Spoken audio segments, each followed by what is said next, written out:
Hi, I'm Maude Modise from the ShopRite Group, and this is On the Shelf, where we talk about what it takes to get your product retail ready. Today, I've got Gail from Popcakes, and she's going to be telling us more about her products and all the delicious stuff she keeps producing on a daily basis. Gail, how did you start your business? What is it about? And give us a bit more context around it. Thank you, Maude. Thank you for having me. Well, Popcakes started by mistake, actually. So I had 2 days on my hands and started to make cake pops in my kitchen. Sold them to a couple of friends for their kids' birthday parties, and then decided to try social media. So I put it out on Facebook, and it was just the right timing because it was Valentine's Day. Oh, hey. And wow, I just got inundated with orders, and I thought, there's a business here. And so I put my heart and mind to it, and I got passionate about Popcakes, and we just started from there. But all along, I thought this business has to be bigger. It has to be a production line. So even when we were 2 people in the kitchen, we were thinking in terms of production line and how could we scale up. And so all along, I had a vision that it was going to be more than just a home bake project. So that's how we started. We've evolved, our products have evolved, and in that we developed the Pippa Pop character.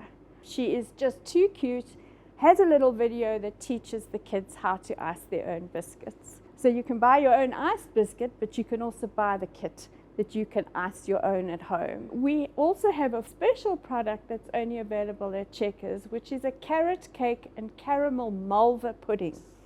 It is to die for. And also, just to get into the process that you go into while producing your product, it's not a fully automated process. So how do you then adjust it and alter it as you grow, as you get new customers? How do you then adjust that process? So it can be automated, but it's most certainly not the way that we think at Popcakes. We believe the purpose of Popcakes was actually to employ people. We don't employ people to ice biscuits. We ice biscuits to employ people. Oh. So scaling up and getting a team together, it helps to have processes in place. It helps to think through, think as if you're a big company and if you're a big production line. It's much easier once you have the processes in place and the management of your production line quite streamlined. It's much easier to scale. You have to, as an entrepreneur, have to think out of the box. It's a bit of a step-up process each time you grow, and so you've got to be very careful not to spend money and upscale in the wrong way and at the wrong timing. So I have been innovative when we've landed very big orders, and especially with seasonal stuff. Yes. With our Christmas and Valentine's and Easter, it goes a bit bananas in our factory. We've introduced what we call a Saturday packing team, and that is open to youths and students. It gives them an opportunity to earn a bit of cash and to get workplace experience. And the same time, what it does is it gives my permanent packers an opportunity to actually get to know other parts of the production line. How many people do you currently employ?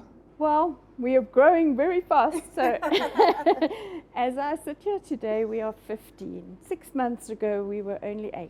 So Gail, last question. Where to from here? Where do we see Popcakes in a year, in 2 years' time?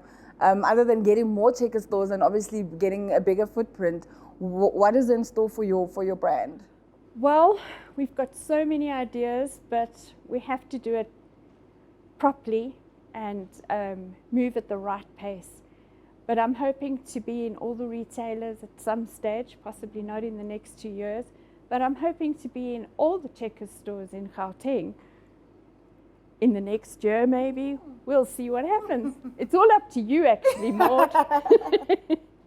But also, maybe just for context as well for our listeners, how do you strike a balance between, obviously now your product is actually, it has a shorter shelf life. So how do you strike a balance between waste, orders? How does all of those moving parts come into what you actually ultimately produce? Because of my background in systems and data analytics and stuff, my whole business is run on a lot of information. It's critical for a small business. A lot of entrepreneurs don't see that as value, but for me it's critical. Yeah. We want orders to be what we know is going to move through that store. So it's very important to collect good data and to analyze it correctly. So my background has always been IT, so I'm very IT orientated in terms of building information systems to help us to actually manage and do the right thing at the right time. Gail, thank you so much for your time. I wish you lots and lots of success. I can't wait to get home and have a whole lot of your products. Thank you so much. Thank you very much.